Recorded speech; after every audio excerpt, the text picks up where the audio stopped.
Monday, January 26, 2026. AGNDD Intel Report topic. Field of Clones. How horse replicas came to dominate polo. Please pardon any visual and informational inaccuracies in this partially AI-generated article-based video. Field of Clones. How horse replicas came to dominate polo. In Argentina, equine cloning in polo is no longer a rarity. It's now a mature industry, although ethical dilemmas surrounding it persist. By Maximiliano Fernandez, January 26, 2026, knowablemagazine.org.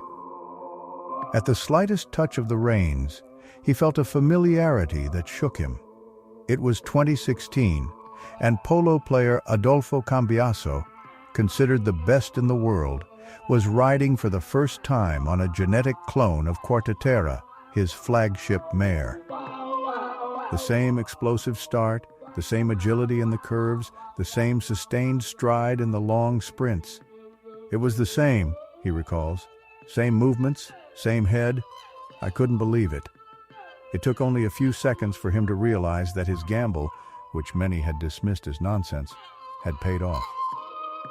Cambiaso, now 50, had seen before anyone else back in 2006 the opportunity to preserve the genetics of his most exceptional horses through cloning and thus perpetuate his La Dolfina team from the province of Buenos Aires at the top of polo for generations. That year, in the middle of the Palermo Open Final, the ultimate temple of polo, his horse Aiken Cura suffered a devastating fracture and had to be put down. But before saying goodbye, Cambiaso made an unusual request to the veterinarians. Just in case, before they put him to sleep, I said, let's save some cells. It was nothing more than a hunch. He had heard the story of Dolly the sheep, the first mammal cloned from an adult cell, and the idea stuck in his mind. That intuition 2 decades ago led to a radical change in the world of polo. La Dolfina, now with more than 150 cloned horses, has established unprecedented dominance, and Argentina has become the world center for horse cloning, far ahead of the United States and Europe. Over the years, laboratories have refined the procedure and improved the success rate, although it remains low. Hence the high costs. Cloning a horse involves far more investment than that required to breed a good specimen the traditional way. And although equine cloning is no longer a rarity but a mature industry, the ethical dilemmas surrounding it, animal welfare, fair competition, and the extent to which biology should be manipulated for sporting purposes, still persist. Making genetic copies of mammals. In all mammals, including horses, the cloning process is similar. First, a somatic cell, a non-reproductive cell such as a skin cell, is taken from the animal to be cloned, and its nucleus, which contains the genetic information, is extracted. At the same time, scientists take an egg cell from the same species and remove its nuclear DNA in a process called enucleation. The nucleus that was extracted from the first cell is then inserted into this empty egg cell.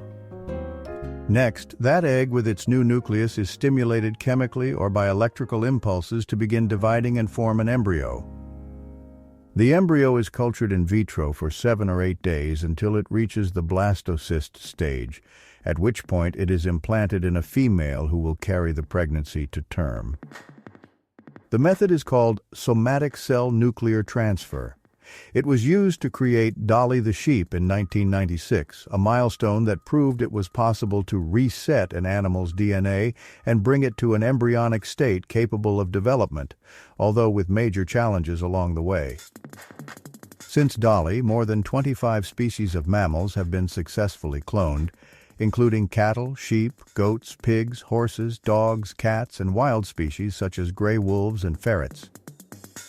The main limitations of cloning lie in the fact that the transferred nucleus does not always manage to reprogram itself completely, and that the mitochondria of the recipient egg and the genome of the transferred nucleus may have incompatibilities, explains Andres Gambini, a veterinarian specializing in animal reproduction at the University of Queensland in Australia. Mitochondria are small structures within cells that produce the energy necessary for them to function. They contain DNA of their own, and for this reason clones are not entirely genetically identical to each other. Although they share the same nuclear DNA from the original animal, the mitochondrial DNA will differ because it comes not from the original animal, but from the female oocyte that was used in the cloning process. Though its DNA represents a tiny fraction of the total genome, it plays a critical role in the cell, and so those small variations can translate into differences of function and appearance, says Sebastián de Maida Peras, an equine geneticist at the University of Córdoba, Spain. In addition, he says, epigenetic patterns in cloning are altered much more frequently than in natural pregnancies. Both factors, mitochondrial replacement and epigenetics, influence the higher rate of miscarriages and the number of clones born with health problems, placental abnormalities, or severe physical problems. Epigenetics refers to the way that genes may be turned on or off due to the addition or removal of small chemical groups without affecting the DNA sequence itself. Despite its technical challenges, cloning has opened the door to many applications such as species conservation, livestock breeding, and even attempts to bring back extinct species. In the field of conservation, genetic material stored in biobanks can be used to re-establish a healthy breeding population, improving genetic diversity, and increasing the number of animals that can reproduce, says Aliona Swigan, a reproductive veterinarian at the University of Newcastle, Australia, and co-author of a 2024 overview of cloning and conservation in the Annual Review of Animal Biosciences. The main challenges, she says, are the need to find an adequate number of oocytes from closely related species and suitable surrogate mothers for gestation. Cloning also continues to face challenges in domestic animals. A critical moment, different for each species, is when the embryo stops relying on RNA and proteins from the maternal egg and begins to use its own DNA, says Pablo Ross, Chief Scientific Officer at ST Genetics, a global leader in bovine reproductive biotechnology, and an animal geneticist at the University of California, Davis.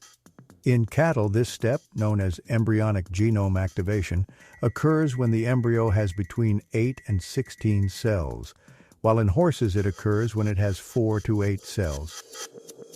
In horses, as in other species, public protocols for cloning already exist, but success depends on the expertise of the team and technical details that are not always included in manuals.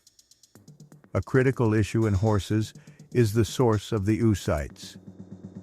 One alternative is to obtain them from the ovaries of dead mares collected at slaughterhouses, although they can also be extracted from live females by transvaginal aspiration, a more invasive procedure but with better success rates. With oocytes obtained using transvaginal aspiration, the proportion of embryos that reach the blastocyst stage is around 35%, compared to just 26% in oocytes obtained from slaughterhouses. And the difference widens in later stages. Among mares that remain pregnant after day 42, just over half of pregnancies derived from eggs obtained by transvaginal aspiration result in healthy foals, compared to just 1 in 10 when the eggs come from slaughterhouses. In recent years, several advances have improved horse cloning, says Flavio Vieira Meireles, a reproductive biotechnologist at the University of São Paulo, Brazil. These mainly involve methods for activation of the egg after inserting the nucleus and cultivation conditions for the embryo. In addition, the efficiency with which the genes of the donated nucleus are reprogrammed, a process that is carried out by chemicals in the cytoplasm of the egg, has improved. Greater success, too, is achieved when the donated nuclei come from adult stem cells, which are capable of renewing themselves and transforming into various tissues within an organ, compared with nuclei from fully differentiated cells from a tissue such as skin. The differentiated cells carry more memory of their original function. Also, Cells from young animals tend to respond better than those from older animals. And of course, the reproductive capacity of the female surrogate mothers plays a role too. Even with everything optimized, the birth rate per transferred embryo is low in large mammals, ranging from 3 to 10%. Despite the difficulties, cloning has expanded, and today fuels an industry as diverse as it is disturbing. Exceptional cattle are cloned to produce high-quality meat. Companion animals are cloned for owners who are unable to say goodbye to their pets and are willing to invest $50,000 in a clone of their dog or cat. And extraordinary polo horses are cloned to try to ensure victory on the field. Argentina, epicenter of horse cloning. In 2010, while completing his doctoral thesis on cloning at the University of Buenos Aires, biotechnologist Gabriel Viqueira came across a news story that shook him. Adolfo Cambiaso had auctioned off one of the clones of his star mare, Quarta Terra, for an eye-watering $800,000.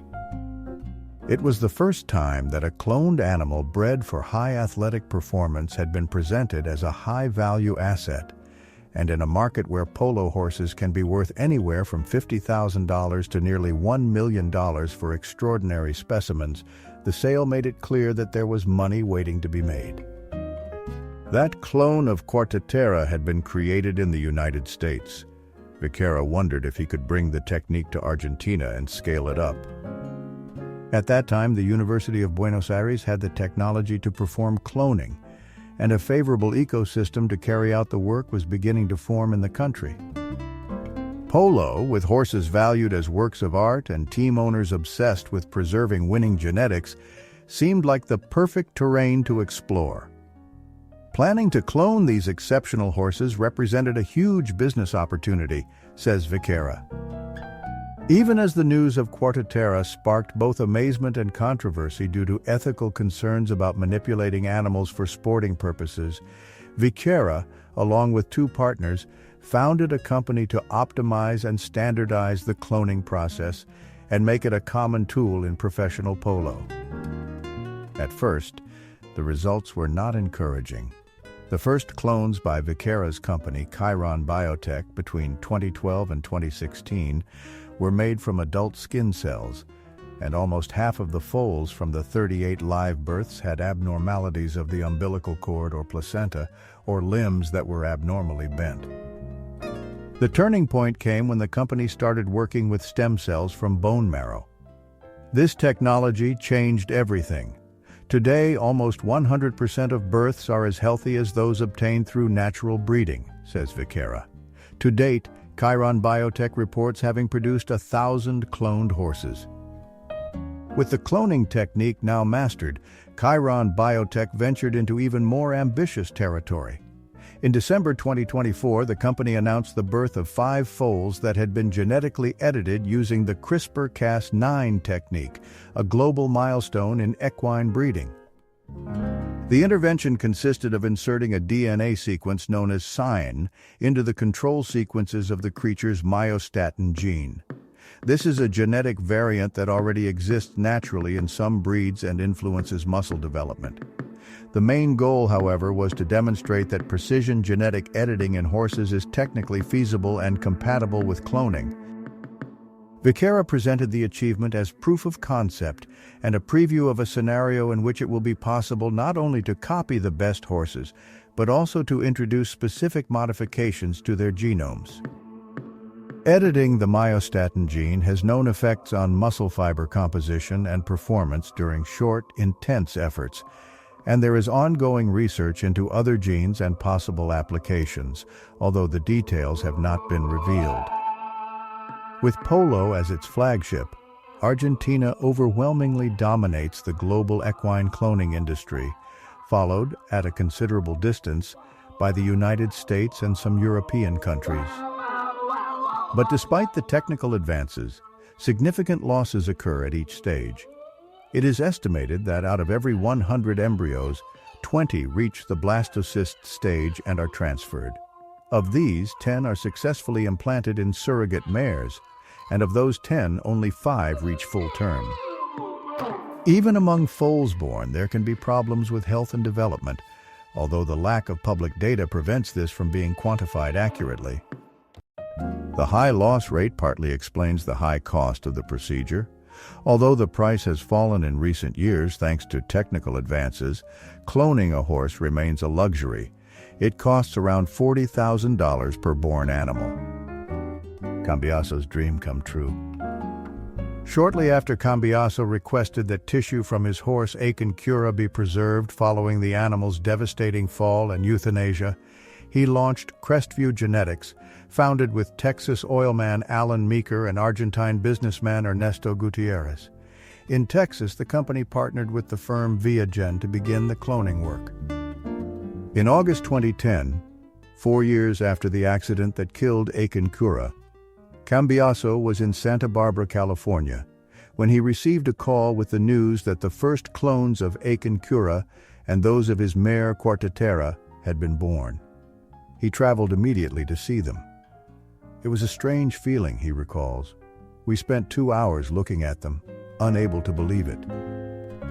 Fabrizio Garcia, one of Argentina's leading dressage experts, worked with these first young clones. For me, it was the same as breaking in a normal colt. My boss, Cambiaso, told me, "Do your training. I like your training." The pressure was on because they were the first clones, but then I realized they were horses like any other, he says. Training is the basis of everything, adds Garcia, like the foundation of a house. As the years go by, the colt gets used to contact with the saddle and reins. Then it is guided through turns, stops and starts until it learns to respond precisely to the rider's commands. In general, horses are ready to compete at 6 years of age, but the Quarteteras, all clones, started with an obvious genetic advantage that allowed them to jump onto the field earlier. The final of the 2016 Palermo Open would leave an unforgettable image.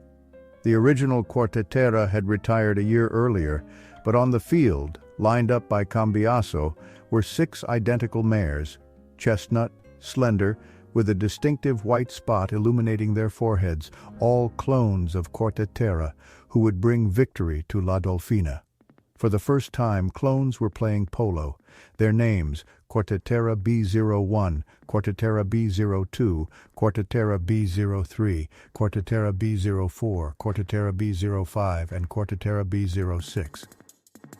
That image, 6 cloned mares deciding the most important tournament in world polo, sparked a debate off the field. As equine cloning ceased to be an experimental rarity and became a competitive tool, ethical questions intensified about the morality of standardizing of animals and the biological costs of the process, especially for the recipient mares.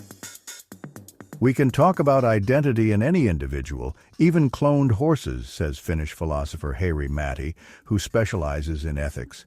Improving the athletic performance of a non-human for human entertainment is repugnant. It intensifies objectification, manipulation, and hegemonic imposition.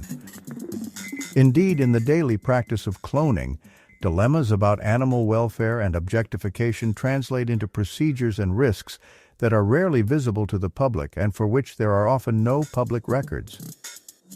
According to equine geneticist Demita Peiros, many clones are not born in the field, but in specialized veterinary hospitals or in the company's own neonatal units due to frequent complications during birth. These, he adds, are rare in traditional horse breeding. The ethical debate surrounding equine cloning has changed over the years. In the beginning, the main concern revolved around the health of the clones, malformations and potential suffering during gestation and adulthood. With technical advances and the standardization of protocols, these objections lost their centrality, and, at least in the field of polo, the practice began to enjoy relative acceptance. However, this normalization did not dispel all worries. Concerns remain about the actual rate of miscarriages, health problems in foals born, and above all, the lack of transparency and public data to assess the biological impacts of the process.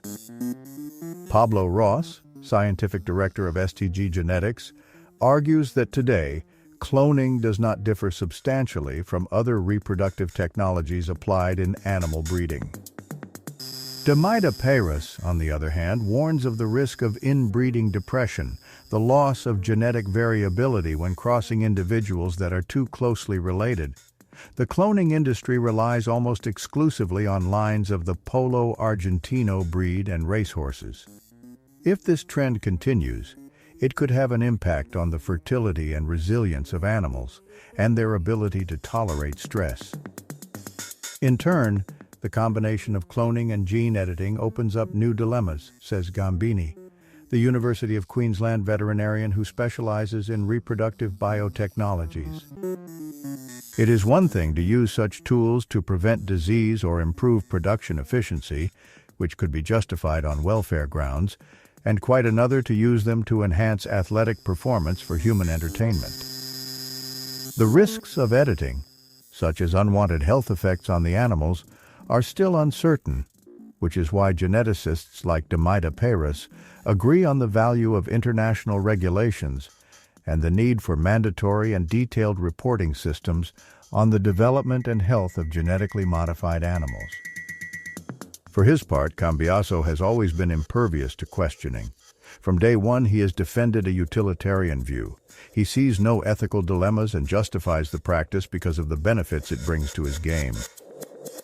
Cambiaso is driven by sporting glory and the consolidation of an industry that he himself started, an industry operating without public reporting systems that this year recorded the birth of 600 to 700 cloned horses in Argentina alone and has already cloned 60 quarteteras.